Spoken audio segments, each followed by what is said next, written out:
Filistin ümmetin kanayan yarasıdır. Başlangıçta Birleşmiş Milletler'in aldığı karar gereğince 1946 yılında kurulan İsrail Devleti Filistin'i içten içe kemirerek, güve gibi yiyerek çürütmeye ve oraları işgale başladı. Ve bu son Trump'ın olayı da bu hareketin son darbesi oldu. Bu doğrudan doğruya Filistin'in yıkılışı, Filistin'in bitişi demek. Ama Türkiye'de ve dünyadaki Müslümanların haline baktığımız zaman bu Filistin'de başımıza gelenlerin az olduğunu söylemek istiyorum. Meşhur o Beni Ahmer Devleti ile Kudüs arasında bir bağlantı kuruyorum. Bu bağlantı içinde şunu görmemiz lazım. Hani Beni Ahmer Devleti yıkıldığında 2. Abdurrahman El Hamra'yı, Granada'yı terk ettiğinde Granada'ya bakarak gözyaşı döküyor.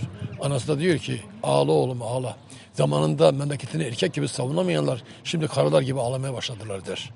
Biz de onun için aynen 2. Abdurrahman gibi sadece ağlıyoruz. Çünkü zamanında biz buraları gerek geçmiş hükümetlerimiz gerekse geçmiş Türkiye Cumhuriyeti yetkilileri, dışişleri bu işlere sahip çıkamadığı için biz bugün dünyada Filistin için ağıt döküyoruz, ağıt yakıyoruz. Dolayısıyla bunun önüne geçebilmek için dik durmak lazım, dik durmak lazım. Yani Türkiye gibi dik durmak lazım. Yani şu andaki Türkiye gibi dik durmak lazım. Yani bazı nobranların dediği gibi ya orada insanlar ölüyor bize ne? Orada insanlar aç kalıyor bize ne? Orada insanlar şöyle oluyor bize ne diye dersek yine daha kötüler başımıza gelir. Yarın ucu o meşhur Ad-ı Mev'ud ifadesiyle Nil'den Fırat'a kadar olan İsrail Devleti içinde Urfa'da olacaktır. Bunu unutmayalım. Yani Urfa'da ikinci bir Kudüs olacaktır. Gözümüzü açalım.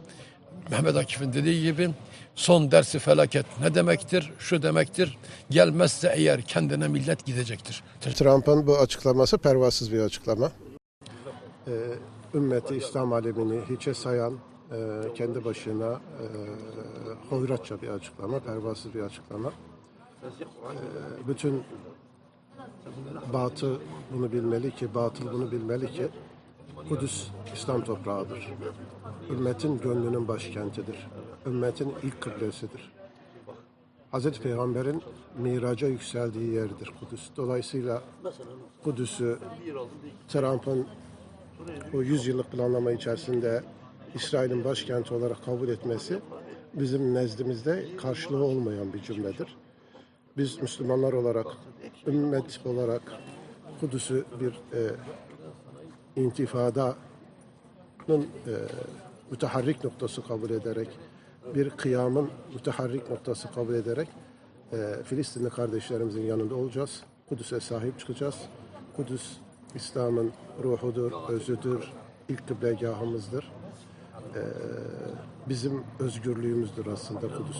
Ne zaman ki Kudüs Filistin'in, ümmetin başkenti olursa o zaman Müslümanlar özgür olur. O yüzden biz Kudüs noktasındaki hassasiyetimizi asla ve asla zayıflatmayacağız ve Kudüs'le ilgili de her türlü mücadeleye ümmet olarak hep beraber omuz omuza bu mücadeleyi vereceğiz inşallah. Doğrusu bu küstahça açıklamanın sebebi bizim kendi aramızdaki ihtilaflarımızdan kaynaklanıyor.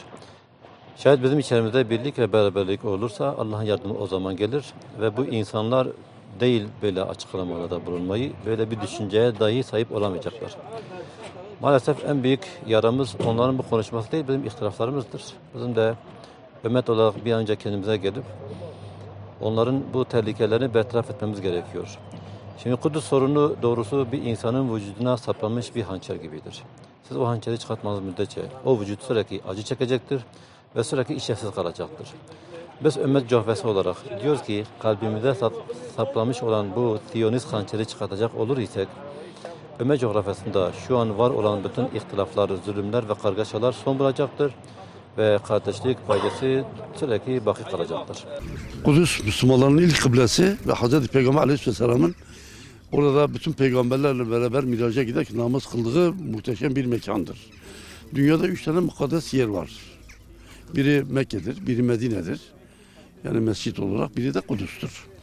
Dolayısıyla Müslümanların ilk kıblesi olduğu için Müslümanların bundan vazgeçmesi bir defa mümkün değil. Ama şu var, problem Müslümanlarda var. Müslümanların derken hepsini kastetmiyorum. Fakat Kudüs meselesi sadece Filistinliler her gün şehit vererek onların omuzunda olan bir mesele değil yani. Bu bütün ümmetin meselesi. Ama biz geride durmuşlar hepimiz. Bütün yükü Filistinli insanlara yüklemişiz. Onlar da her Allah'ın günü şehit vererek efendim yaralananlar on binlerce insan orada şehit verdiler. Yine de vazgeçmiyorlar. Kahramanca direniyorlar.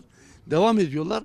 Ama şunu unutmamak lazım. Türkiye hakikaten bu konuda en dik duran, en mükemmel mesajları veren bir konumdadır. Alem İslam'ın bunu görmesi lazım.